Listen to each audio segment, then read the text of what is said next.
여러분에게 이런 질문 드리겠습니다. 예수 믿으시면서 교회 다니시는 여러분, 여러분은 행복하십니까? 이 질문을 드리고 싶습니다. 드라마 더 글로리 많은 분들이 시청하신 드라마로 알고 있습니다. 이 드라마에 이 사라라고 하는 대형교회 담임 목사의 딸이 나옵니다. 해외 유학을 하고 또 화가로 인정받고 살아가고 있습니다. 교회에서 성가대로 봉사하고 있는 사람인데 겉으로 보기에는 참 신앙 좋은 사람입니다. 하나님의 축복을 받은 사람이고 행복한 사람으로 보입니다. 그러나 이 사라, 담임 목사의 딸이고 또 교회에서 성가대까지 하고 있는 이 사라는 전혀 행복하지 않습니다. 그래서 이 사라는 마약에 의지해서 살아가고 있고 욕을 입에 달고 살고 있습니다. 학창시절 자신이 괴롭혔던 그리고 상처를 준 동훈을 만나게 되는데 그 자리에서 자신은 모든 일을 하나님께 회개하고 용서를 받았기 때문에 나는 구원받았다라고 말합니다. 그러면서 정작 피해자인 동훈에게는 용서를 구하지 않습니다. 그리고 자기 편에 서지 않는 사람들을 사탄으로 여깁니다. 사라에게 하나님은 어떤 신인가? 라는 질문을 하게 됩니다.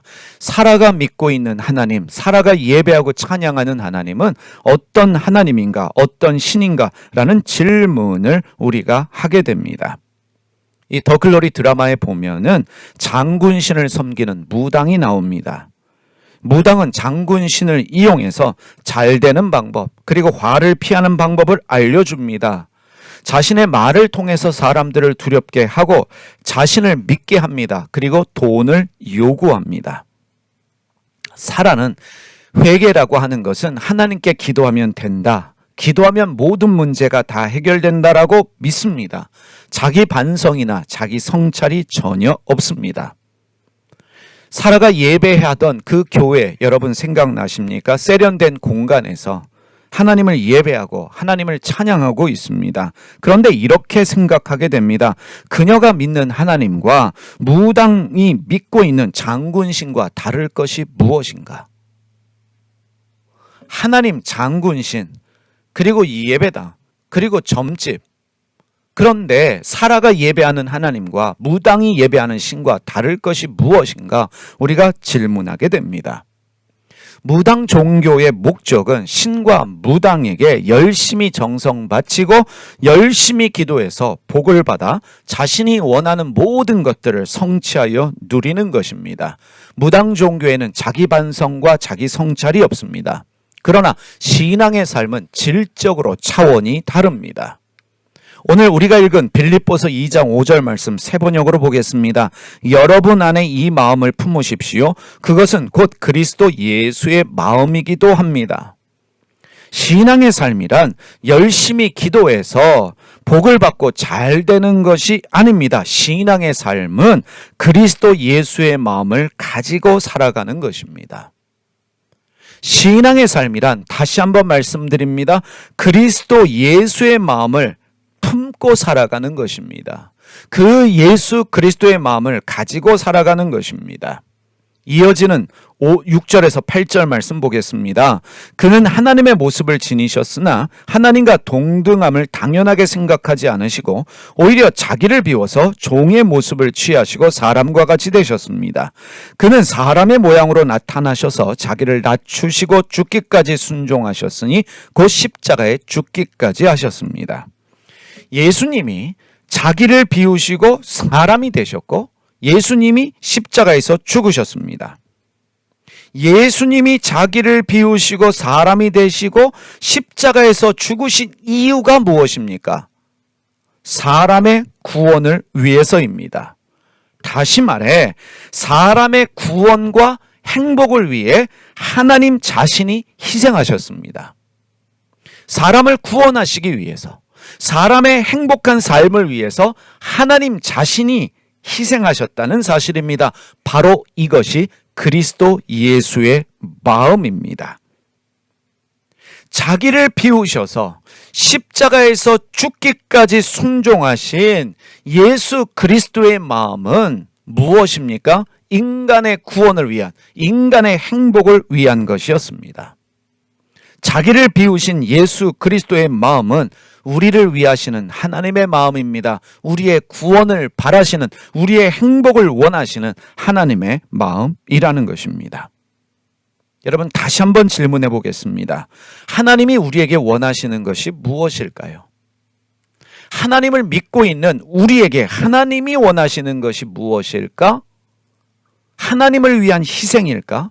아니면 우리의 행복일까? 우리가 하나님을 믿고 있습니다. 하나님을 예배하고 있습니다. 우리는 신앙인입니다.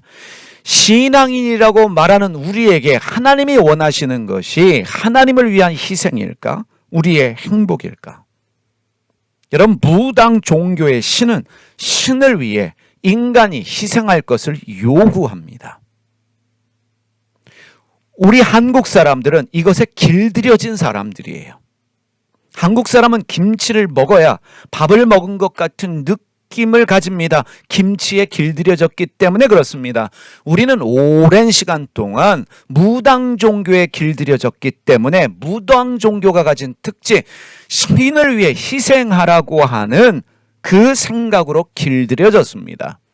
그래서 하나님을 믿으면서도 하나님을 위해 희생해야 된다는 강박관념을 가지고 있습니다. 하나님이 우리에게 원하시는 것이 우리의 희생으로 착각하고 있습니다.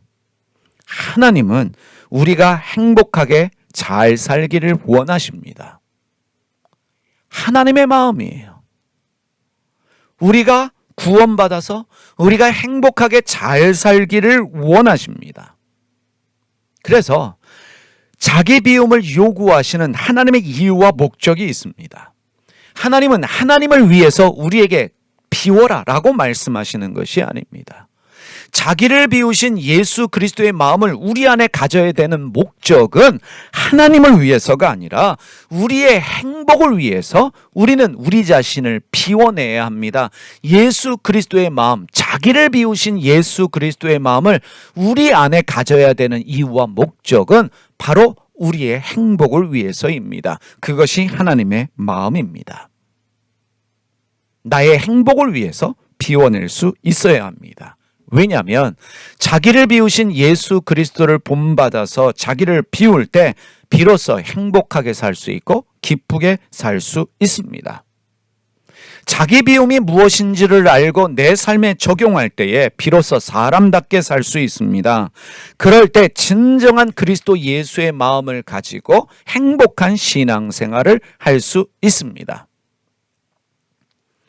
오늘 드라마 더 글로리에 나오는 주인공들, 나오는 사람들 얘기를 더 해보겠습니다. 여기에 최혜정이라고 하는 남들이 부러워하는 외모를 가진 외국 이 항공사 승무원이 등장합니다. 남들이 부러워하는 외모를 가졌습니다. 항공사 승무원입니다. 그런데 이 최혜정이라고 하는 이 사람이 행복할까? 행복하지 않습니다. 행복하지 않은 이유가 무엇일까? 항상 돈 많은 친구들과 비교하며 상대적 열등감에 시달리고 있습니다. 최혜정의 꿈이 무엇입니까? 박연진이 돈 많은 재벌과 결혼을 했습니다. 박연진이 결혼한 남자보다 더 돈 많은 남자와 결혼하는 것입니다. 그래야만 내가 박연진을 이길 수 있다. 그래야만 내가 행복할 수 있다라고 믿습니다. 그래서 열등감을 가지고 있는 최혜정은 힘 있는 사람 앞에서는 비굴하게 행동합니다. 어떤 모욕도 받아내요. 그런데 힘없는 사람들 앞에서는 비겁하게 행동합니다. 열등감의 이유가 무엇입니까? 돈이 인생의 전부다. 돈이 행복이라고 믿고 있기 때문에 열등감에 시달립니다. 그래서 항상 비교하면서 행복하지 않습니다. 또 한 사람이 나오지요. 손명호라고 하는 사람입니다. 가진 것도 없고 내세울 것도 없는 사람입니다. 가난합니다. 그래서 부자인 친구들에게 무시를 당하고 이용을 당합니다. 열등감이 많다는 거, 상처가 많다는 거 알 수 있습니다. 이 손명호는 부자 친구 밑에서 일을 하면서 돈을 받아요. 그런데 그 돈으로 무엇을 합니까? 유흥비로 탕진하고 월세도 내지 못하는 상황입니다. 그러면서 항상 자신이 부자인 것처럼 허세를 부리고 있습니다. 명호의 문제는 무엇입니까? 열등감도 문제이지만 마음이 삐뚤어져 있다는 것입니다. 마음이 삐뚤어져 있는 손명호는 부자 친구들 편에 서서 항상 약한 사람들을 괴롭히고 폭력을 행사합니다. 또 부자 친구들의 약점을 알게 되었을 때 어떻게 합니까? 그들을 배신하고 협박합니다. 명호는 항상 강자 앞에서 약하고 약자 앞에서 강합니다. 내가 마음이 삐뚤어진 사람이구나 전혀 알지 못해요. 결국 마음이 삐뚤어진 상태에서 몰락하고 죽임을 당합니다. 행복하게 살려면 다른 사람과 비교하는 비교 의식을 버려야 합니다. 적어도 우리가 예수 믿는 사람이다 라고 말하면 예수 믿는 우리는 돈, 외모, 학벌 때문에 가지는 열등감을 버려야 합니다. 믿음이라고 하는 것은 열등감을 이기는 힘입니다. 예수 믿는 여러분, 여러분은 행복을 어디서 찾고 계십니까? 여러분, 부자가 잘 사는 것일까요? 가난하면 못 사는 것일까요? 우리는 찬송합니다. 궁전이나 초막이나 주 예수 모신 것이 그 어디나 하늘나라라고 찬송합니다. 여러분, 부자여서 행복하고 가난해서 불행한 것 아닙니다. 부자여서 잘 살고 가난해서 못 사는 것 아닙니다. 우리의 믿음이 무엇입니까? 주님이 함께 하시면 그 어디나 하늘나라다. 나는 행복하다. 나는 잘 산다. 이것이 우리의 믿음이어야 합니다. 골리앗과 싸우러 나갔던 다윗, 그 다윗이 무엇이라고 고백합니까? 너는 칼과 단창으로 내게 나오지만 나는 네가 모욕하는 만군의 여호와 이름으로 나간다. 무슨 뜻이겠습니까? 골리앗, 너는 칼이 자랑이지만 나는 주님이 나의 자랑이다. 이것이 우리의 고백이 되어야 합니다. 예수님 때문에 행복한 여러분들 되시기를 바랍니다. 이것이 우리의 입술의 고백이 아니라 머리로 믿고 입술로 고백하고 우리 마음에서 가지는 확신이 있어야 합니다. 그 믿음이 있을 때 내 안에 열등감을 비워낼 수 있습니다. 비교의식을 버릴 수 있습니다. 사람이 변화되지 않는 이유가 무엇인가? 자기를 비워내지 못하는 이유가 무엇인가? 내가 변하지 못하는 이유, 내 내면을 비워내지 못하는 이유는 내 내면에 상처가 있다는 것, 내 안에 아픔이 있다는 것, 내 안에 문제가 있다는 것을 깨닫지 못하고 그것과 함께 살아가고 있기 때문이에요. 근본적으로 변화되지 못하는 이유가 내 안에 상처, 내 안에 문제, 내 안에 아픔이 있다는 것을 인식하지 못하는 것입니다. 더 글로리의 박연지는 잘 나가는 기상캐스터입니다. 재벌과 결혼을 했습니다. 그런데 결국 몰락했어요. 몰락의 이유는 단순합니다. 문제가 생겼을 때 자기 엄마한테 이야기하면 엄마는 항상 무당에게 찾아가서 문제 해결을 청하는 이 연진이 엄마는 딸에게 항상 이렇게 얘기합니다. 문제 해결은 앞에 있다. 뒤를 돌아보지 말라라고 말합니다. 문제 해결은 앞에 있으니까 뒤를 돌아보지 마라. 여러분, 무서운 말입니다. 무당 종교가 가진 특징을 너무나 잘 말해주고 있어요. 자기 삶을 돌아보며 성찰하는 것을 배우지 못한 연지는, 뒤를 돌아보는 것을 배우지 못한 연지는 가면 갈수록 더 악한 사람이 되어져 가요. 참 작가가 드라마를 잘 썼다라고 말할 수밖에 없는 것이 인간의 심리를 꿰뚫어 봤을 뿐만 아니라 무당 종교가 가진 특징, 왜 종교를 가지고 있으면서도, 왜 신앙을 가지고 있으면서도 사람이 변화되지 못하느냐, 그 이유를 정확하게 말하고 있습니다. 뒤를 돌아보지 못하는 거예요. 사실 문제 해결은 앞에 있다라고 말하는 것이 우리가 수긍할 수 없는 말로 들리지만 근본적인 문제 해결은 뒤돌아볼 때 문제 해결이 될 수 있습니다. 뒤를 돌아보지 못한, 자기를 성찰하지 못한 연지는 내 안에 무슨 문제가 있는지, 어떤 아픔과 어떤 악이 있는지 깨닫지 못하는 연지는 가면 갈수록 악한 사람이 되어졌고, 그래서 몰락했습니다. 나를 비워내기 원한다면, 변화된 삶을 살기를 원한다면 나의 삶을 돌아봐야 합니다. 그리고 내 내면을 들여다볼 수 있어야 합니다. 그래서 성찰이 중요합니다. 신앙은 고민하고 질문하고 성찰할 때 그 깊이를 더하면서 삶의 변화를 경험할 수 있습니다. 이사라가 말하지요. 나 하나님께 다 회개했어. 그러니 나는 구원받았어. 당당하게 말합니다. 회개는 잘못했다, 죄를 지었다, 고백이 전부가 아닙니다. 회개는 변화가 있어야 합니다. 열매가 있어야 합니다. 나를 돌아보며 생각과 삶의 변화가 있을 때 진정한 회개다라고 말할 수 있습니다. 하나님이 내 내면에 무엇이 있는지 깨닫도록, 비워낼 수 있도록 허락하시는 것이 있습니다. 기가 막힌 은혜의 선물이 있습니다. 무엇입니까? 광야라고 말하는 고난입니다. 광야는 내 뒤를 돌아보라고 주시는 하나님의 은혜의 선물입니다. 여러분 보십시오. 하나님이 쓰셨던 사람들, 요셉도 모세도 다윗도 모두가 광야를 선물로 받은 사람들입니다. 그 광야에서 자신이 비워졌고 그 광야에서 하나님이 주신 소명을 발견했어요. 여러분 연진이를 보십시오. 문제가 생겼어요. 위기가 생겼습니다. 충분히 문제를 해결할 수 있었습니다. 뒤만 돌아봤다면. 그 광야가 허락되어졌을 때, 어려움이 생겼을 때 뒤만 돌아봤다면, 그래서 자기 반성과 성찰을 통해서 회개했다면 그렇게 몰락하지는 않았을 것입니다. 그런데 무당에게 찾아가서 물을 때마다 무당은 이렇게 하면 문제가 막아질 수 있다라는 식으로 사람들을 회유합니다. 오늘 교회가 그런 가르침으로 사람들이 뒤돌아보는 여유를 주지 못할 수도 있다는 것이에요. 기도만 하면, 헌금만 하면, 헌신만 하면 문제가 다 해결된다라고 말하는 것은 무당 종교의 무당의 말과 다를 것이 없습니다.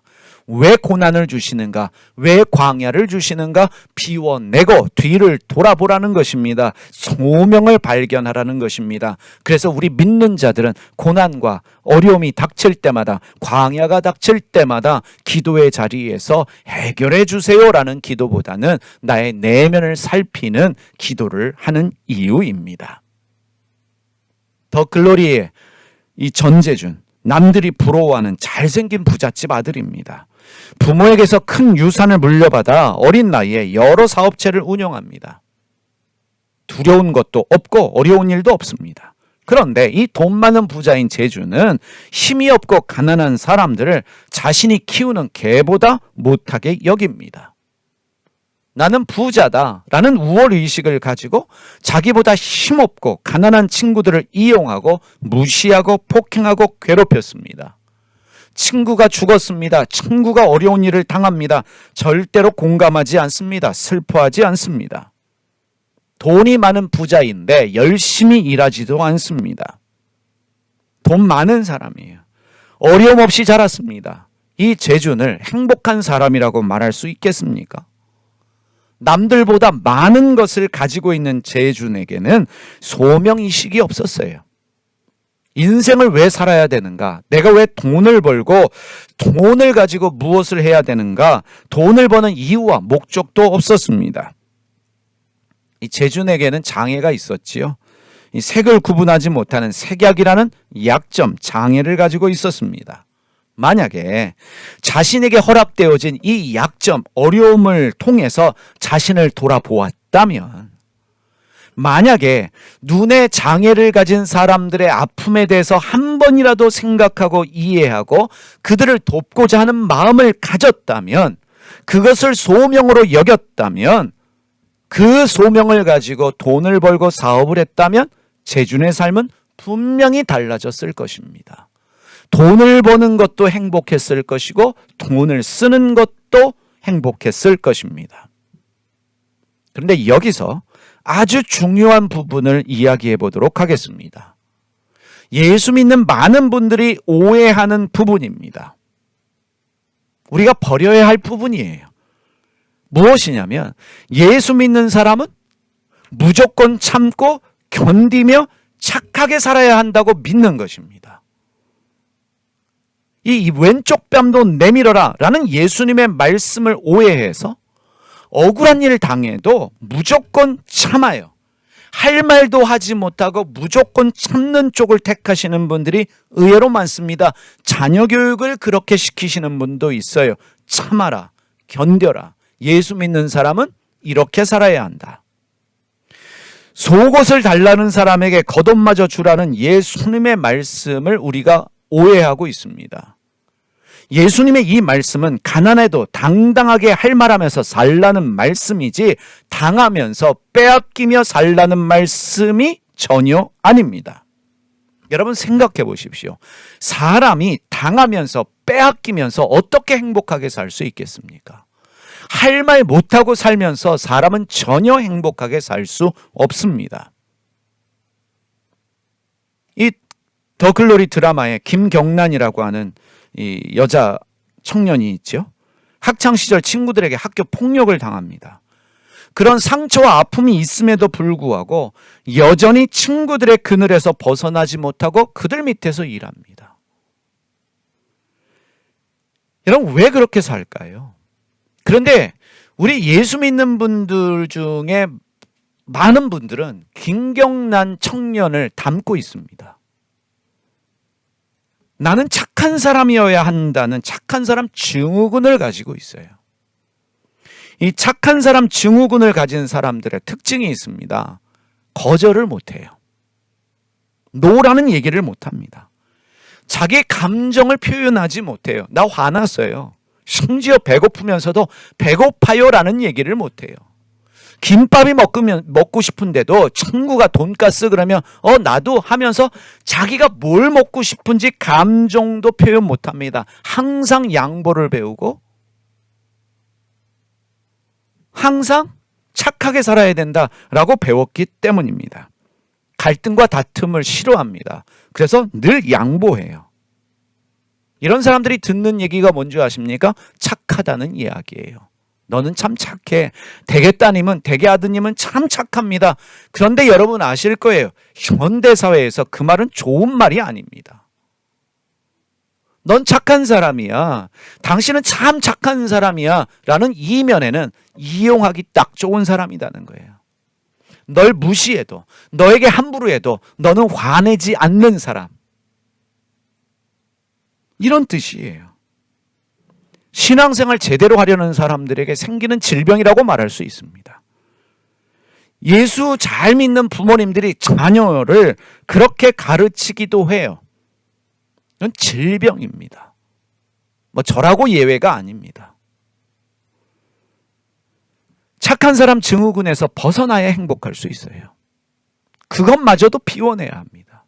자기를 비우신 예수님, 그리스도 예수의 마음은 우리의 행복한 삶을 원하시는 마음이에요. 행복하게 살려면요, 착한 사람 증후군을 벗어야 되는데, 그래서 배워야 돼요. 나와 내 인생이 참 중요하구나라는 것을 깨달아야 합니다. 내 인생은 중요하다. 내 행복은 중요하다. 그래서 싫은 것은 못한다라고 말할 수 있어야 됩니다. 아닌 것은 아니라고 말하는 법을 배워야 돼요. 오른쪽 뺨을 맞을 때 왼쪽 뺨을 내밀라고 하는 예수님의 말씀이 어떤 의미인지를 우리가 깨달아야 합니다. 속옷을 달라는 자에게 겉옷까지 준다는 의미가 어떤 의미인지 예수님의 말씀을 알아야 돼요. 문자적으로 해석하고 이해해서는 절대로 안 됩니다. 오리를 가자고 하는 자에게 십리를 가주라는 말씀이 어떤 의미인지를 우리가 깨닫고 우리 삶에 적용해야 합니다. 당당하게 사는 법, 싫은 것은 아니라고 노라고 말할 수 있는 법을 배워야 합니다. 야고보서 5장 12절 세 번역으로 보겠습니다. 나의 형제자매 여러분, 무엇보다도 맹세하지 마십시오. 하늘이나 땅이나 그 밖에 무엇을 두고도 맹세하지 마십시오. 다만 예해야 할 경우에는 오직 예라고 하고 아니요 해야 할 경우에는 오직 아니요라고만 하십시오. 그렇게 해야 여러분은 심판을 받지 않을 것입니다. 예, 아니요가 분명한 사람이 되어야 합니다. 내가 원하는 것을 말하는 법을 배워야 해요. 김밥 먹고 싶으면, 떡볶이 먹고 싶으면 나 김밥이요, 떡볶이요 라고 말할 수 있어야 돼요. 네가 원하는 걸로. 난 아무거나 괜찮아. 그래서 착한 사람이라고 말을 들어서 내가 행복할까요? 그렇게 먹고 싶은 거 못 먹고 집에 가보십시오. 후회돼요. 왜 그때 김밥 먹는다고 얘기 안 했을까? 떡볶이라고 왜 말을 못했을까? 아이고 바보야. 자책하면서도 또 다음에 가면 또 그렇게 살아요. 신앙은 예 아니요를 분명하게 말하는 법을 배우는 것입니다.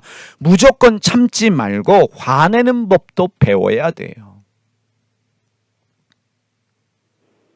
여러분, 화내는 게 죄에 짓는 걸까요? 아니요. 에베소서 4장 26절 세 번역입니다. 화를 내더라도 죄를 짓는 데까지 이르지 않도록 하십시오. 무슨 뜻일까요? 해가 지도록 노여움을 품고 있지 마십시오. 화낼 수 있어요. 그러나 해지기 전에는 반드시 그 노여움을 풀라는 것입니다. 난 네가 그렇게 말해서 화가 나. 난 네가 그렇게 말해서 싫어 라고 분명한 자기 의사표현을 할 수 있어야 되는 것입니다. 착한 사람으로 길들일 필요가 없다는 것이에요. 나의 행복을 가로막고 있는 내 상처와 아픔이 무엇인지 내 내면을 들여다볼 수 있어야 합니다. 만약에 내 상처가 있다면, 내 아픔이 있다면 그것이 치유되고 그것이 비워지도록 하나님의 도우심을 구할 수 있어야 합니다. 열등감이 있다면, 우월감이 있다면 그것도 버려내야 합니다. 버려낼 수 있도록 기도해야 돼요. 무엇보다도 착한 사람 증후군을 버려야 합니다. 여러분, 우리를 향하신 그리스도 예수의 마음, 우리가 가져야 될 그리스도 예수의 마음은 우리의 행복이에요. 너 나 믿으니까 무조건 예스라고 말하고 무조건 포기하고 무조건 양보하고, 그게 아닙니다. 착한 사람 증후군을 그래서 버려야 합니다. 성경에 말씀하신 착한 사람은 무조건 양보하고 무조건 포기하고 할 말 못하고 사는 사람 아닙니다. 만약에 하나님이 여러분에게 광야의 시간을 허락하신다면 감사하시기를 바랍니다. 광야는 나의 내면을 돌아보라고 주신, 나의 내면에 필요 없는 것들을 비우라고 주신 은혜의 선물이라는 것을 기억하시기를 바랍니다. 오늘 말씀의 결론입니다. 우리를 향한 예수님의 마음은 우리의 기쁨과 행복입니다. 우리를 향하신 그리스도 예수의 마음, 우리가 가져야 될 마음이 무엇입니까? 사람답게 사는 것입니다. 이것이 우리를 향하신 그리스도 예수의 마음입니다. 하나님은 우리에게 절대로 희생을 요구하지 않으십니다. 이런 샤머니즘, 무당 종교의 영향력을 버려야 합니다. 이러한 길들여짐을 이제는 끊어야 합니다. 하나님이 우리에게 원하시는 것은 행복이다. 그래서 신앙생활은 행복해야 합니다. 내가 행복하면, 내가 기쁘면 그때야 비로소 다른 사람에게 친절하고 온유하고 너그러워질 수 있는 거예요. 내 마음에 불편이 가득한데, 내 안에 짜증이 있는데 그래서 나오는 친절, 온유, 너그러움이 진짜일까요? 그건 가식입니다. 내가 진짜로 행복하면, 내 안에 진짜로 주님이 주신 기쁨이 가득 차 있으면, 내 안에 그리스도 예수의 마음으로 충만해서 행복하면 그때야 다른 사람에게 진정성을 가진 친절과 온유함이, 간대함이 나올 수 있다는 것입니다. 이웃을 내 몸과 같이 사랑하라고 하셨지요. 내가 진정으로 나를 사랑할 수 있을 때 내 이웃도 내 몸과 같이 사랑할 수 있습니다. 내가 행복해야 다른 사람의 행복한 삶을 도와줄 수 있는 거예요. 다른 사람에게도 행복을 줄 수 있습니다. 여러분, 우리를 향한 예수 그리스도의 마음은 우리의 행복입니다. 기도하겠습니다. 살아계신 하나님 아버지, 우리가 신앙생활하면서 우리가 무당 종교의 가르침들에 길들여진 부분들이 있습니다. 신은 우리에게 정성과 희생을 요구한다. 이러한 잘못된 관념들을 부시게 하여 주시고 버리게 하여 주시옵소서.